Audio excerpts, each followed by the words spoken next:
Francisco Cândido Xavier, mais conhecido como Chico Xavier, foi um médium, filantropo e um dos mais importantes expoentes do espiritismo. Chico Xavier escreveu mais de 450 livros, que até o ano de 2010 já haviam vendido mais de 50 milhões de exemplares. Um dos maiores expoentes do espiritismo, Francisco Cândido Xavier, popularmente conhecido como Chico Xavier, nasceu em 2 de abril de 1910.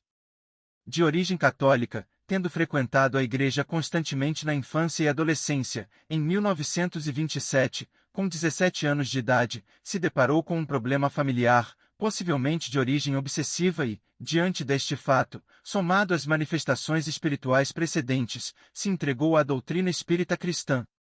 A partir de então, entre o final da década de 1920 e o início da década de 1930, as comunicações mediúnicas se tornaram frequentes e provenientes de espíritos diversos, entabulando publicações literárias psicografadas contendo elevada qualidade de conteúdo comportamental e informações interdimensionais. Também, nesse período, Emmanuel, seu mentor, se apresentou para Chico e juntos seguiram na promoção e divulgação do espiritismo. Para os céticos, uma coincidência; para os que acreditam, mais uma prova das capacidades do médium. Xavier morreu exatamente há 20 anos, no mesmo domingo em que o Brasil venceu a Alemanha na final da Copa do Mundo e conquistou o sonhado pentacampeonato. Ele tinha 92 anos e era uma personalidade amplamente conhecida no país. O filho de um vendedor de bilhetes de loteria e de uma lavadeira, ambos analfabetos, havia se tornado o maior médium brasileiro, tendo escrito mais de 10.000 cartas psicografadas e se consolidado como dono de uma obra de mais de 450 livros, cuja autoria sempre foi atribuída a espíritos. No total, vendeu cerca de 50 milhões de exemplares. Nascido em Pedro Leopoldo, pequeno município na região metropolitana de Belo Horizonte, Xavier alcançou a notoriedade com a publicação de seu primeiro livro, embora fenômenos mediúnicos já fizessem parte de sua vida desde a tenra idade. Em 1932, quando ele ganhava vida como vendedor e tecelão e costumava publicar poesias em jornais, sempre atribuindo os textos a autores mortos, ele lançou a antologia Parnaso de Além Túmulo, uma coletânea de 60 poemas, assinados por 9 poetas brasileiros, 4 portugueses e um anônimo.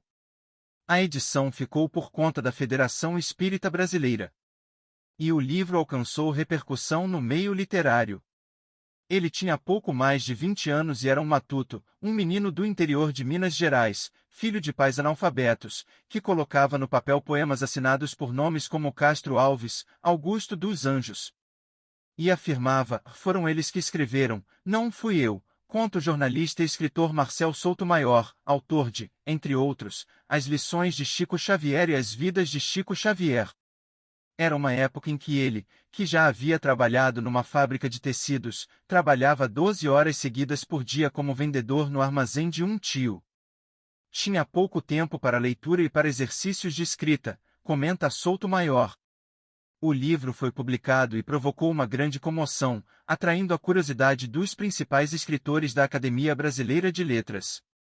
Segundo o biógrafo, 95% dos escritores ficaram impressionados com a qualidade e a versatilidade da escrita, sendo que alguns a comparavam com textos escritos em vida pelos autores ali citados e encontravam muitas semelhanças no estilo, na métrica e na temática. Foi um impacto muito forte. E isso levou jornalistas a Pedro Leopoldo, alguns interessados em desvendar aquele enigma, outros querendo desmascarar aquela fraude, prossegue Souto-Maior. Houve um impacto positivo e também um impacto negativo na repercussão. Tal dicotomia perseguiu Xavier por toda a vida. De um lado, admiradores; de outro, profunda desconfiança, comenta o jornalista. Mas neste início dele, vejo algo forte e interessante. Ele foi se tornando uma figura conhecida e polêmica.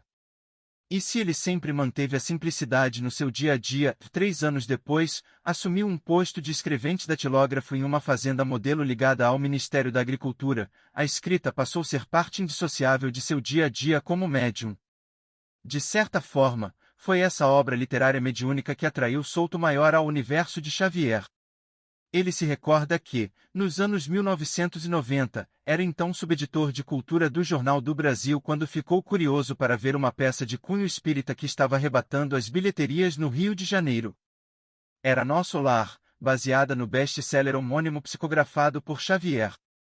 Recordo-me até hoje do que escrevi depois, no jornal, sobre a experiência, aquele universo em que o centro era Chico Xavier. Coloquei no papel que ele havia então escrito mais de 400 livros, vendido mais de 30 milhões de exemplares e doado toda a renda dos direitos autorais a instituições beneficentes, relata o jornalista. Xavier costumava dizer que os livros não pertenciam a ele. Que ele não havia escrito nada, mas que eram obras dos espíritos. Aquilo para mim era muito intrigante. Por isso decidi ir até Uberaba, apesar de muito cético, muito descrente, diz. Era em um centro espírita na cidade do Triângulo Mineiro que o médium então exercia suas atividades.